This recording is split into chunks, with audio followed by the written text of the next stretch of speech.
ऋण मिनाहा गरिदिने भए तिम्री 13-14 वर्षीय छोरीलाई म कहाँ पठाइदेऊ भनेर तिनी गुनासो गर्न आएकी थिइन्। त्यो हृदय विदारक एउटा दृश्य म आज पनि सम्झन्छु। अहिले भनिरहँदा मेरो शरीरमा काँडा उम्रिएको छ। सरकार आफै मिटर ब्याजी छ।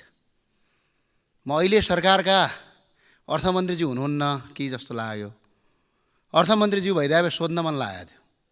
एकछिन गएर नेपाल राष्ट्र ब्याङ्कको एकाउन्ट हेरिदिनुहोस्, फिक्स डिपोजिटमा अहिले पनि 2 खर्बभन्दा बढी रुपैयाँ फिक्स डिपोजिटमा राखिएको छ।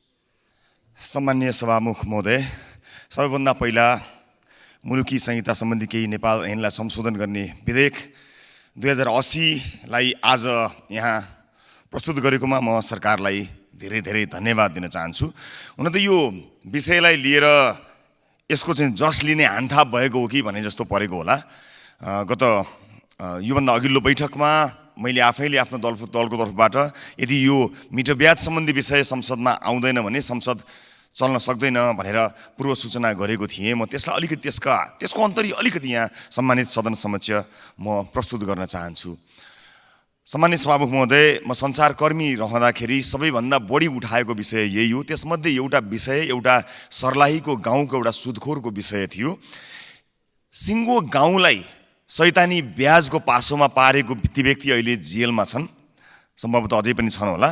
त्यसमध्ये त्यो गुनासो गर्न आउने महिलाको आँखा, त्यो आँसुले भरिएको आँखा अहिले पनि उहाँको तस्बिर मेरो मानसपटलमा छ। तिनले यतिसम्म भनिन् कि आफ्नो लिए भन्दा धेरै गुणा बढी पैसा तिरिसक्दा पनि, विदेशमा भएका मान्छेले पैसा पठाइसक्दा पनि तिरेको पैसाको हिसाब नराख्ने र केही हजार लिएको मान्छेलाई करोडभन्दा बढी रकम लिएको कागज गराएर, हस्ताक्षर गराएर, जबरजस्ती सही गराएर अदालतका पुर्जीहरू आउने वातावरण सृजना गरिएको थियो र उनलाई यतिसम्म भनिएको थियो कि ती महिलाले भनेको मलाई अहिलेसम्म याद छ, यहाँहरूले यस पछाडि युट्युबमा गएर खोज्नु पनि होला कि ऋण मिनाहा गरिदिने भए तिम्री 13-14 वर्षीय छोरीलाई म कहाँ पठाइदेऊ भनेर तिनी गुनासो गर्न आएकी थिइन्। त्यो हृदय विदारक एउटा दृश्य म आज पनि सम्झन्छु। अहिले भनिरहँदा मेरो शरीरमा काँडा उम्रिएको छ सभामुख महोदय। त्यसकारणले यसको महत्त्व, यसले मानिसको उठिवास लगाएको छ, समाजमा कयौँ मानिसहरूलाई,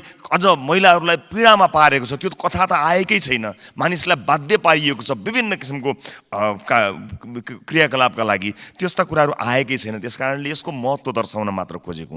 अब यसको महत्त्वपूर्ण अर्को कुरा के भने यो बैंक, लघुवित्त र सहकारीको चाहिँ राम्रो अनुगमन गर्न सकियो भने यसलाई कागजमा नीति र नियम बनाएर मात्र होइन, फिल्डमा चाहिँ ध्यान दिइयो भने यसलाई अत्यन्त महत्त्वका साथ हेर्न सकिन्छ। राजनीतिक संरक्षण प्राप्त भएको आभास हामीलाई मिलेको छ। कयौँ मानिसहरूले आफ्ना अनुचित आम्दानीहरूलाई, चाहे व्यवसायीको होस् चाहे राजनीतिक कर्मीहरूको होस्, अनुचित आम्दानीहरूलाई पनि यसरी लगाइएको पाइएको छ। त्यसको नियन्त्रणका लागि सरकार सक्षम बनोस् र प्रहरीले विशेष गरेर अलिकति ठुलो स्वरले मजाले कराइदिँदा पनि कयौँ समस्या समाधान हुन्छन्। प्रहरीले पनि यसमा कहीँ कतै मिलोमतो गर्ला कि गृह मन्त्रालयको विशेष ध्यान आकर्षण गराउन चाहन्छु।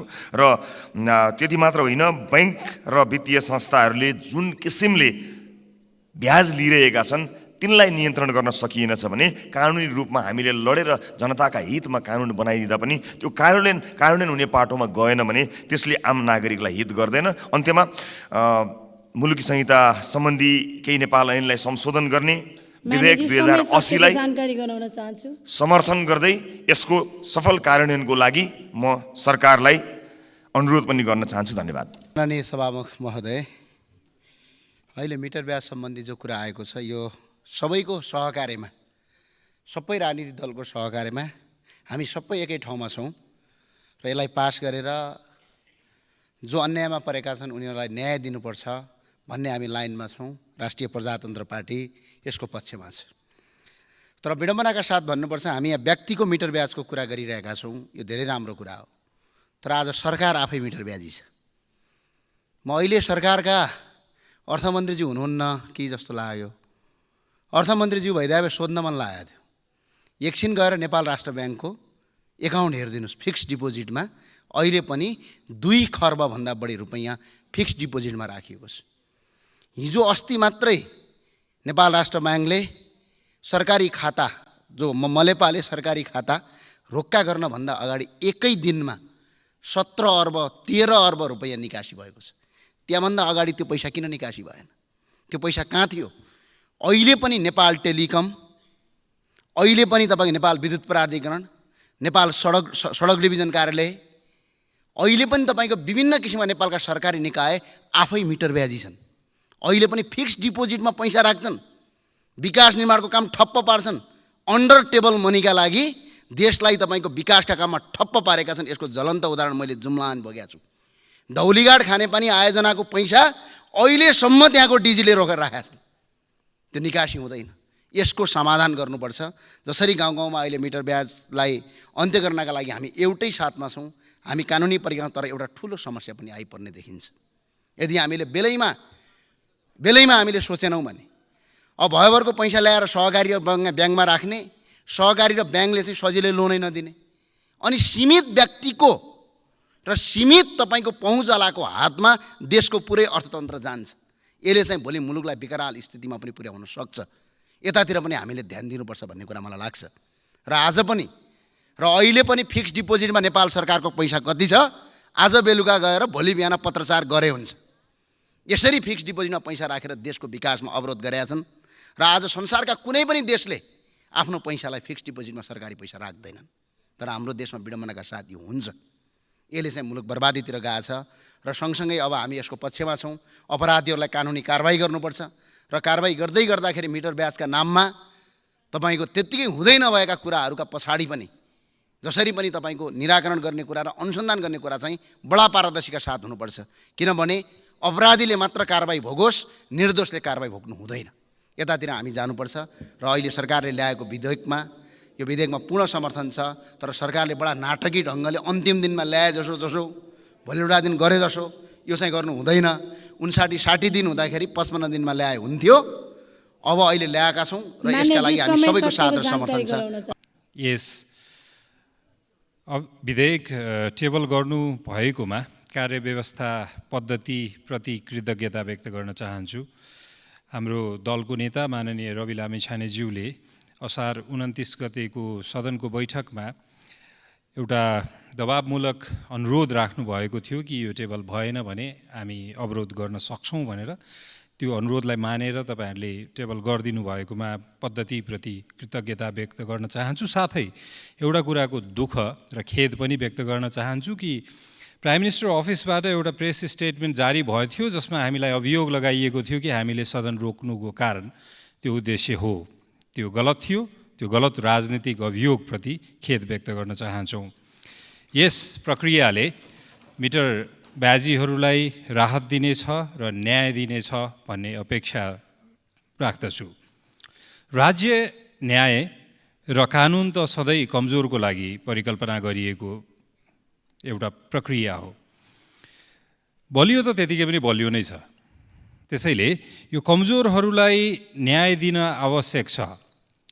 न्याय प्रणालीले त्यो कमजोरहरूलाई हेर्ने हो। तर यो हेर्दै गर्दा हामीले एउटा कुरा ध्यान के दिनुपर्छ भने सामाजिक सन्तुलन पनि नबिग्रियोस्। सामाजिक सन्तुलन न्याय सँगसँगै अर्को महत्त्वपूर्ण कुरा हो। प्रस्तावनामा सैद्धान्तिक सुधारको लागि औपचारिक लेनदेनलाई व्यवस्थित गरी आवश्यकता अनुसार वित्तीय पहुँचको पहल र अभ्यास गर्ने कुरालाई त्यसमा थपियोस् भनेर मैले यसमा अनुरोधको रूपमा राखेको छु, संशोधनको रूपमा राखेको छु। अर्को, सरकारी वकिलको कार्यालय र महान्यायाधिवक्ताले भनेको ठाउँमा सरोकारवालाको वकिल र अदालतले निर्णय गरोस् भनेर। किनकि शक्ति पृथकीकरणको सिद्धान्त अनुसार सरकारी वकिलले मुद्दा दायर गर्ने र महान्यायाधिवक्ताले त्यसको निर्णय गर्ने हो भने एउटै च्यानल भयो त्यो दुइटै, जसले गर्दा यो पावर ब्यालेन्स हुँदैन। त्यसैले गर्दा त्यो अर्को फरक अभ्यास गरियोस् भन्ने हो। यसको समस्या किन हुन्छ भन्ने कुरा हाम्रो दीर्घकालीन रूपमा त्यसको सुधारको लागि पनि पहल गर्न सरोकारवालालाई अनुरोध गर्न चाहन्छु। वित्तीय साक्षरता, वित्तीय पहुँच र अनौपचारिक अर्थतन्त्रलाई वा औपचारिक अर्थतन्त्रमा त्यसलाई कन्भर्ज कसरी गर्ने भनेर गृहमन्त्रीज्यू र कानुन मन्त्रीज्यू दुवैजनाको उपस्थितिमा एउटा अर्को अनुरोध, यो लगानीकर्ताको राशि, त्यो लगानीकर्ताको पैसा चाहिँ कहाँबाट आउँछ? यति अनौपचारिक अर्थतन्त्रमा खेला गर्नको लागि त्यो पैसा चाहिँ कहाँबाट आउँछ त्यसको खोजी पनि त गरौँ। नत्र यसको एउटा अनौपचारिक लगानीको बाटो तपाईँहरूले रोक्नु होला, उहाँहरूले अर्को कुनै लगानीको पद्धति खोज्नु होला। त्यसैले गर्दा नेपालमा इन्फर्मल इज नर्मल भनिन्छ र इन्फर्मल इकोनोमीलाई हामीले फर्मल गर्नु अर्को च्यालेन्ज हो र त्यसको स्रोत के हो त्यो पनि खोज्नु म अनुरोध गर्न चाहन्छु। कतै हाम्रो अस्ति भर्खर विनियोजन गरिएको बजेटको केही अंश त यो मिटर ब्याजीको लगानीमा पुग्दैन, त्यो पनि आशंका छ। त्यसैले गर्दा यसको स्रोतको खोजी पनि होस् भनेर त्यो सम्पत्तिको स्रोतको लगानीकर्ताको सम्पत्तिको स्रोतको खोजी होस् भन्ने अर्को अनुरोध गर्न चाहन्छु। यो संशोधन प्रस्तुत गर्नलाई समय 5 मिनट नै उपलब्ध हुनुपर्ने हो, घटाइएको मिलेन। सचिवालयको कार्यकुशलतामा कमी भयो र मिटर ब्याज पीडितलाई राहत दिन ल्याइएको यो मुल्की संहिता संशोधन केही नेपाल ऐन संशोधन विधेयक दफावार छलफल असार 20 गते नै हुने कार्यसूची थियो। त्यो दिन संसद अवरोध किन भयो, पछि किन खुल्यो, अझै स्पष्ट भएको छैन। सावाभन्दा ब्याज बढी तिरेपछि ऋण स्वतः मिना हुने नेपालको परम्परा हो। यसकारण लेनदेनमा मिटर ब्याज लगाई गरिबको घर जग्गा कब्जा गर्ने पीडकलाई लुट, ठगी, शोषणमा कारबाही हुनु जरुरी छ र सावाभन्दा बढी लिएको रकम पीडितलाई फिर्ता गराउनु आवश्यक छ। गृहमन्त्रीजीको ध्यान आकर्षण गराउन चाहन्छु। मिटर ब्याज, बोक्सी, चेलीबेटी बेचबिखन, बलि, लागु पदार्थ दुर्व्यसनी, कमलरी, कमैया लगायत सामन्ती र अन्धविश्वास कायम हुनुमा आजसम्म सरकारमा गएका प्रधानमन्त्री र मन्त्रीहरू नै जिम्मेवार किन होइनन्? यसको स्पष्ट जवाफ हुनुपर्छ। यसअघिका लेनदेन 6 महिनाभित्र पालिकाको वडा कार्यालयमा प्रमाणित गराई बाहिर बनाउने र कानुन बमोजिम कागज गराई लेनदेन गर्न पाउने यो विधेयकको व्यवस्था जनविरोधी नै भएको हुँदा खारेज गर्नु आवश्यक छ। अब उपरान्त बैंक र वित्तीय संस्थाबाटै लेनदेन हुनुपर्छ। गरिबलाई कसरी ऋण उपलब्ध गराउने? एउटा सामन्तले उपलब्ध गराउन सक्ने, राज्यले, बैंकले, वित्तीय संस्थाले किन उपलब्ध गराउन नसक्ने? यदि राज्य लोक कल्याणकारी हो भने राज्यले गर्नुपर्छ, होइन भने घोषणा गर्नुपर्छ हामी लोक कल्याणकारी राज्य होइन, पञ्चायतकै सिलसिला हो भनेर घोषणा गर्ने। पञ्चायतकै हो नि यो मिटर ब्याजी पनि। र अर्को, यो मन्त्रीजीले यहाँ केही संशोधन स्वीकार गर्न गइरहेको बाहिर आएको छ। ऋणी नगएको खण्डमा वा धनी प्रमाणित गर्न नगएको खण्डमा वडाले सेवा निकायले जाँचबुझ गरी आफै प्रमाणित गर्न सक्ने। ऋणी नै नगरी प्रमाणित गर्न मिल्छ, यस्तो स्वीकार गर्न मिल्छ मन्त्रीजीले। अर्को, कसुरको प्रकृतिका आधारमा मुद्दा सजाएर जरिवाना, जस्तै मुद्दाको प्रकृति हेरेर 1 महिना वा 1 वर्ष, 7 वर्षलाई 1 महिना, त्यो पनि स्वीकार गर्न पाइँदैन मन्त्रीजीले। अर्को, साहुले आफ्नो हैसियतभन्दा बढी रकम लगानी गरेको देखेमा मुद्दा चल्ने। अब यसमा लेखिएको साहुले अस्वाभाविक रूपमा ठुलो रकम घरसारमा ऋण दिएको देखेमा सम्पत्ति शुद्धिकरणमा मुद्दा चल्नेलाई मुद्दा चल्ने भनेर स्वीकार गर्न खोजिएको छ। यो त मिटर ब्याजीहरूको कुरा सुनेर मन्त्रीजीलाई प्रभाव पारिसकेका छ। मिटर ब्याजीहरूको प्रभावमा परेर यस्तो संशोधन गर्ने यो मिल्दैन र यसकारण भ्रष्टाचारको अभियोगमा सिङ्गापुरका यातायात मन्त्री आजै पक्राउ भयो, हिजो, र एकजना अरबपट्टि पनि पक्राउ भयो। नेपालमा खोइ प्रधानमन्त्री, मन्त्री भएकाहरू पनि भ्रष्टाचारमा संलग्न भएको आएको छ, पक्राउ